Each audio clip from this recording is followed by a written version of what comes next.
भागवत का फल निष्काम भक्ति। भागवत का मुख्य विषय है निष्काम भक्ति। जहाँ भोग इच्छा है वहाँ भक्ति नहीं होती। भोग के लिए की गई भक्ति से भगवान प्रसन्न नहीं होती। भोग के लिए भक्ति करने वाले को संसार प्यारा है, भगवान नहीं। भगवान के लिए ही भक्ति करो। भक्ति का फल भगवान होना चाहिए, संसार सुख नहीं। जो ऐसा सोचते हैं कि भगवान मेरा काम कर दे या भगवान मेरे काम आए, उसे वैष्णव नहीं कहा जा सकता। भगवान से कोई संतान मांगता है तो कोई धन, तब भगवान सोचते हैं कि मेरे लिए तो मंदिर में कोई आता ही नहीं है। सब अपना अपना मनोरथ मुझसे पूरा कराने के लिए ही आते हैं। सच्चा वैष्णव तो भगवान से कहेगा कि मैं तो अपनी ज्ञानेंद्रिया, कर्मेंद्रिय, मन आज सब कुछ तुम्हारे चरणों में अर्पित करने के लिए आया हूँ। सच्चा वैष्णव भगवान से न तो दर्शन मांगता है और न तो मुक्ति। वह यदि कुछ मांगेगा तो केवल इतना ही कि वह भगवान की सेवा में ही तन्मय होता रहे। मांगने से प्रेम की धारा टूट जाती है, प्रेम का प्रमाण घटने लगता है। इसलिए प्रभु से कुछ भी नहीं मांगो, भगवान को अपना ऋणी बनाओ। श्री रामचंद्र जी ने राज्याभिषेक के प्रसंग पर सभी वानरों को भेंट दी, किंतु हनुमान जी को कुछ नहीं दिया। इस घटना से सीता जी को बहुत दुख हुआ। उन्होंने राम से कहा कि हनुमान को भी तो कुछ दीजिए। राम जी ने कहा कि उसे मैं क्या दूं? उसने तो मुझ पर कितने ही उपकार किए हैं और मुझे ऋणी बनाया है। श्री राम हनुमान जी से कहते हैं, प्रत्युपकार करऊं का तोरा, सन्मुख होए न सके मन मोरा। शुद्ध प्रेम में लेने की भावना नहीं होती, देने की होती है। मोह भोग की इच्छा करता है, जबकि प्रेम भोग देता है। प्रेम में मांग नहीं होती, प्रेम में अपेक्षा का भाव जगा कि सच्चा प्रेम भागा ही समझो। भक्ति से मांगी हुई वस्तु मिलेगी तो जरूर, किंतु भगवान हाथ से निकल भागेंगे। नित्य देने वाला चला जाएगा। सकामी भक्त जिन जिन देवताओं की पूजा करते हैं, उन सभी देवताओं द्वारा मैं इच्छित भोगों की पूर्ति करता हूँ, किंतु मेरी निष्काम भक्ति करने वाले भक्त मुझे ही प्राप्त करते हैं। भगवान से धन मांगोगे तो धन तो मिलेगा, किंतु भगवान स्वयं नहीं मिलेंगे। भगवान से जितना मांगोगे तो उतना ही वे देंगे, किंतु प्रेम कम हो जाएगा। व्यवहार में हम यह अनुभव करते हैं, जब तक कुछ मांगा न जाए तब तक ही दो मित्रों की मैत्री प्रेमपूर्ण रहती है। गोपियाँ नैन दृष्टि भी श्री कृष्ण को ही दे देती हैं और मन भी। वे श्री कृष्ण से कुछ भी मांगने की अपेक्षा सर्वस्व अर्पण ही करती हैं। भगवान से कुछ मांगोगे तो प्रेम खंडित होगा। हमेशा ऐसा ही मानिए कि प्रभु ने मुझे बहुत दिया है। कई लोग हर वर्ष डाकोर जी तीर्थ की यात्रा करते हैं। वे रणछोड़ जी से कहते हैं कि मैं 6 वर्षों से आपके दर्शनार्थ आता रहता हूँ, फिर भी मुझे पुत्र नहीं मिला है। भगवान उसे पुत्र तो देते हैं, किंतु साथ साथ कहते हैं कि अब मेरा और तेरा संबंध टूट चुका। डाकोर जी अपेक्षा से कुछ कम दे दें तो मानिए कि वे तो परिपूर्ण हैं, किंतु मेरी पात्रता अधूरी होने से ही मुझे कम मिला है। निष्काम भक्ति उत्तम है। वैष्णव की भी अपेक्षा नहीं करता। हरि के जन तो मुक्त भी नहीं मांगते। मुक्त की अपेक्षा से भक्ति में अलौकिक आनंद है। भक्ति में जिसे आनंद मिलता है उसे मुक्ति का आनंद तुच्छ नगण्य लगता है। वेदांती तो मानते हैं कि इस आत्मा को बंधन है ही नहीं, तो फिर मुक्ति का प्रश्न ही कैसे उठता है। वैष्णव मानते हैं कि मुक्त तो मेरे भगवान की दासी है, दासी की अपेक्षा मेरे भगवान गुरुतर हैं। भगवान मेरा काम करें ऐसी अपेक्षा कभी न करो। रामकृष्ण परमहंस को कैंसर की बीमारी लग गई। शिष्यों ने कहा कि माताजी से कहिए, वे आपकी बीमारी का इलाज करेंगी। रामकृष्ण ने कहा कि अपनी माता को मैं अपने लिए तकलीफ न दूंगा। भक्ति का अर्थ यह तो नहीं है कि अपने सुख के लिए ठाकुर जी को हम त्रास दें, परिश्रम दें। मांगने से सच्ची मैत्री के गौरव की हानि होती है। सच्चा समझदार मित्र कभी कुछ नहीं मांगता। सुदामा भी भगवान के प्रति सच्ची भक्ति थी। वे दरिद्र थे। पत्नी ने कुछ मांगने के लिए उन्हें भगवान के पास भेजा। सुदामा भगवान के पास गए, किंतु मांगने के लिए नहीं, मिलने के लिए। उन्होंने द्वारकापति का वैभव देखा, फिर भी जुबान तक न खोली। सुदामा ने सोचा कि मैत्री मिलन से ही यदि भगवान की आंखें भीग गईं, तो फिर अपनी दरिद्रता की बात बताने पर तो उन्हें कितना गहरा दुख होगा। मेरे दुख का कारण मेरे कर्म ही हैं। मेरे दुख की गाथा सुनकर तो उन्हें दुख ही तो होगा। ऐसा सोचकर सुदामा ने भगवान से कुछ नहीं मांगा। सुदामा की तो यही इच्छा थी कि अपने द्वारा लाए गए मुट्ठी भर तंदुल का भगवान प्रेम से प्राशन करें। भगवान जाने कि वह कुछ लेने नहीं, देने ही आया है। ईश्वर पहले हमारा सर्वस्व लेता है और फिर अपना सर्वस्व हमें देता है। जीव के निष्काम होने पर ही भगवान उसकी पूजा करते हैं। भक्त जब तक निष्काम होता है तो भगवान अपने स्वरूप का दान भक्त को देता है। जीव जब अपना जीवत्व छोड़कर ईश्वर के द्वार पर जाता है, तब भगवान भी अपना ईश्वर तत्व भूलकर भक्त से मिलते हैं। सुदामा 10 दिन का भूखा था, फिर भी उसने अपना सर्वस्व मुट्ठी भर तंदुल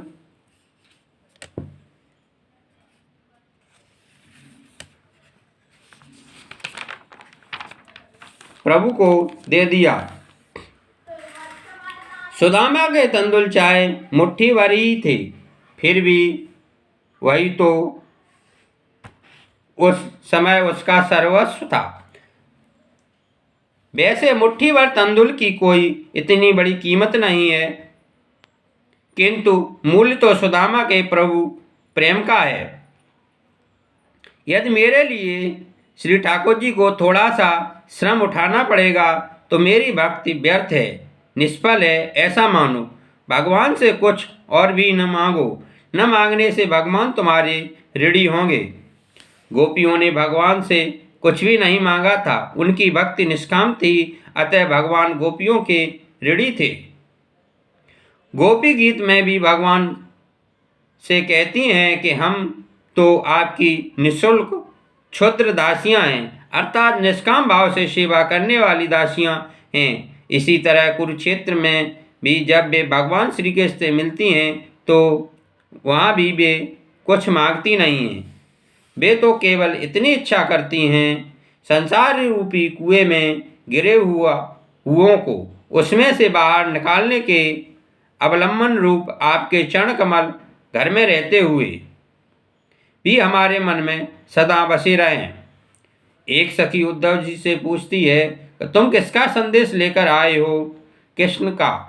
वे तो यहाँ पर भी उपस्थित हैं। लोग कहते हैं कि श्री कृष्ण मथुरा गए हैं, पर यह बात गलत है। मेरे ठाकुर जी हमेशा मेरे साथ ही हैं। 24 घंटों का हमारा उनका साथ संयोग है। गोपियों का प्रेम शुद्ध है। वे जब भी भगवान का स्मरण करती हैं, ठाकुर जी को प्रकट होना ही पड़ता है। गोपियों की निष्काम भक्ति इतनी सत्यशील है कि भगवान खिंचे हुए चले जाते हैं।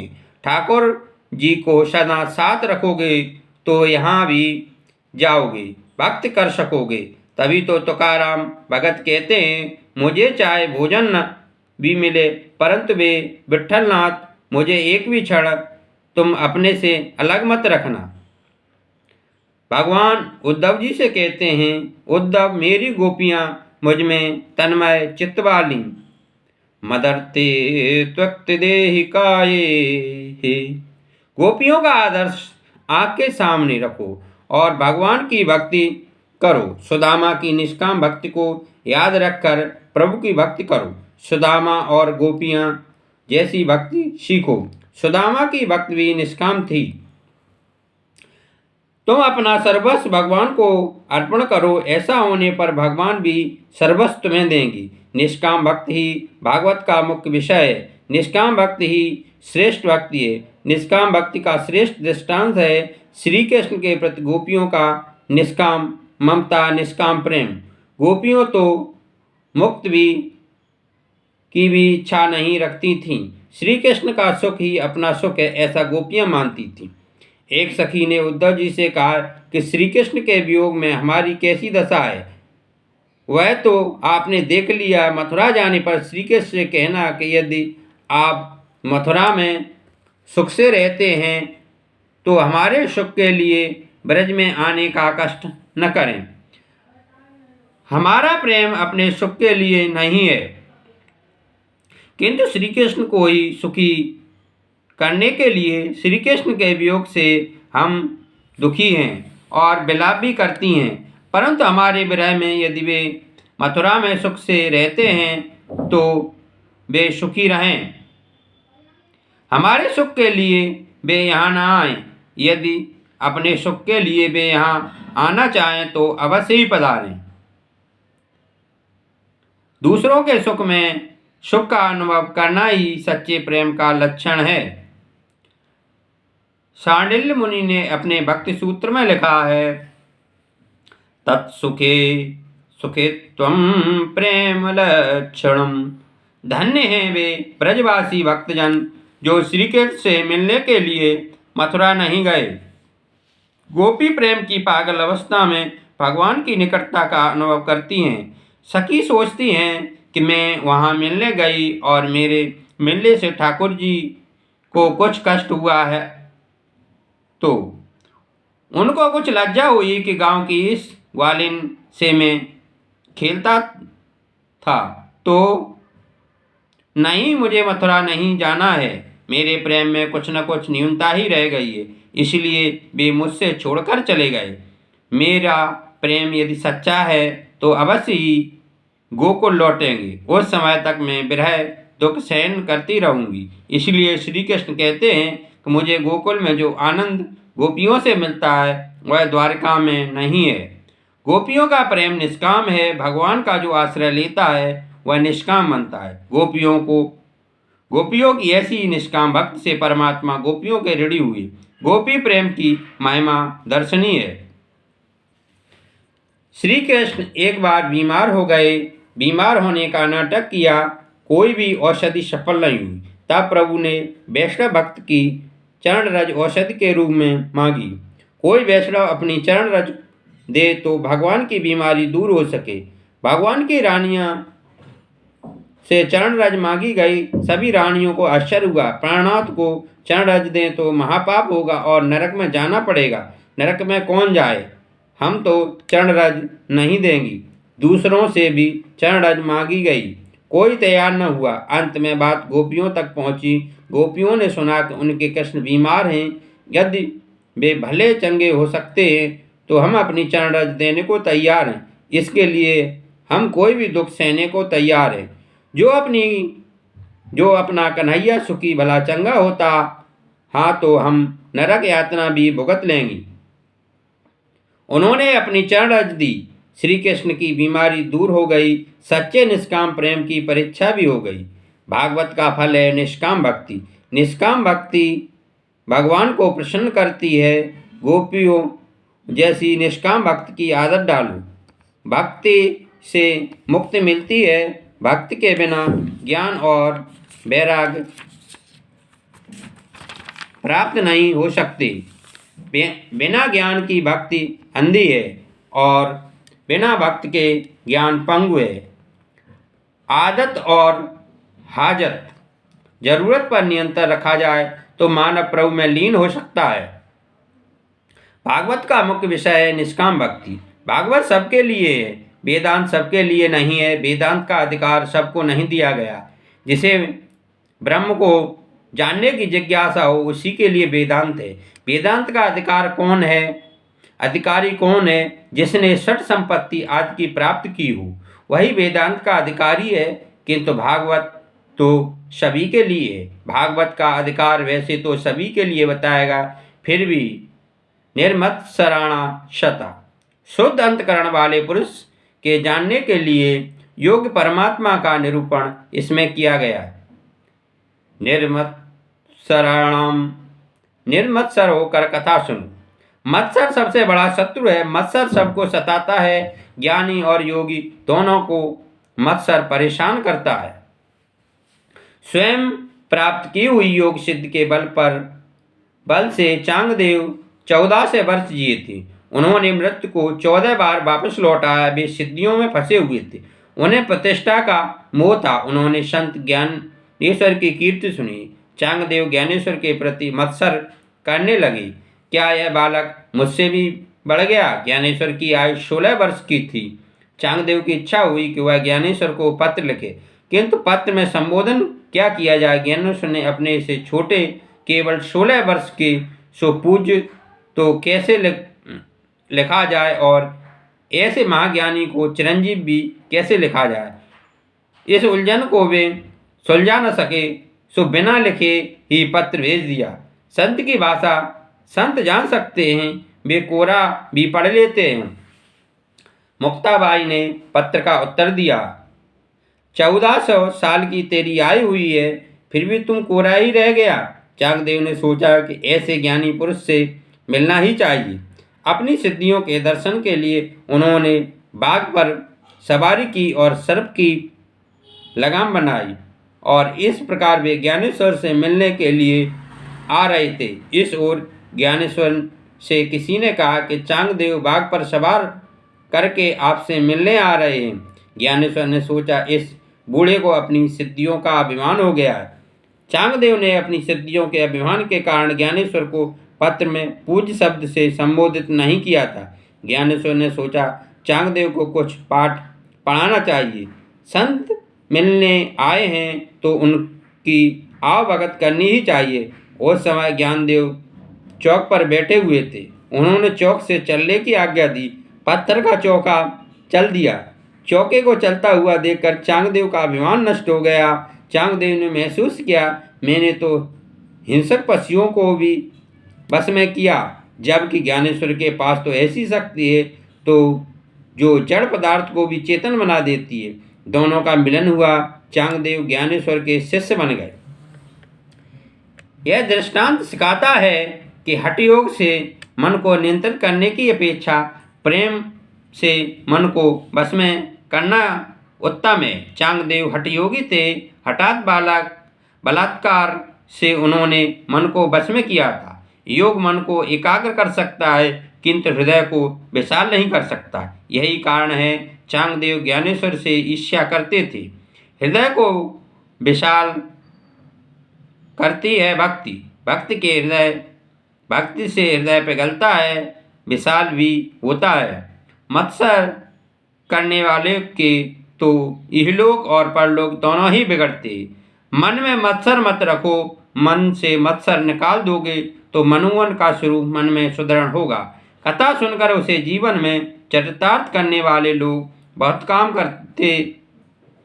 काम होते हैं। कथा सुनो और कथा के सिद्धांतों का जीवन में आचरण करो। केवल सुश्रुवी नहीं किंतु कृतभी भी बनो। इसलिए कहा गया है, जब सुकृति पुरुष उन्हें सुनने की इच्छा करते हैं, उसी समय ईश्वर अविलंब उसी के हृदय में आकर बंदी हो जाता है। भागवत कथा का श्रोता निष्काम और निर्मत्सर बन जाता है। किसी भी जीव के प्रति रखा गया कुभाव ईश्वर के प्रति रखा गया कुभाव है। मनुष्य जब तक निर्मत्सर न बने तब तक उसका उद्धार नहीं होता। जैसी भावना आप दूसरों के लिए रखोगे, वैसी भावना वे आपके लिए ही रखेंगे। दूसरों के साथ बैरभाव करने वाला व्यक्ति अपने साथ ही बैरभाव करता है, क्योंकि सबके हृदय में ईश्वर का वास है। गीता में कहा गया है, क्षेत्रज्ञं चापि मां विद्धि सर्वक्षेत्रेषु भारत। हरि ओम। शांति शांति शांति।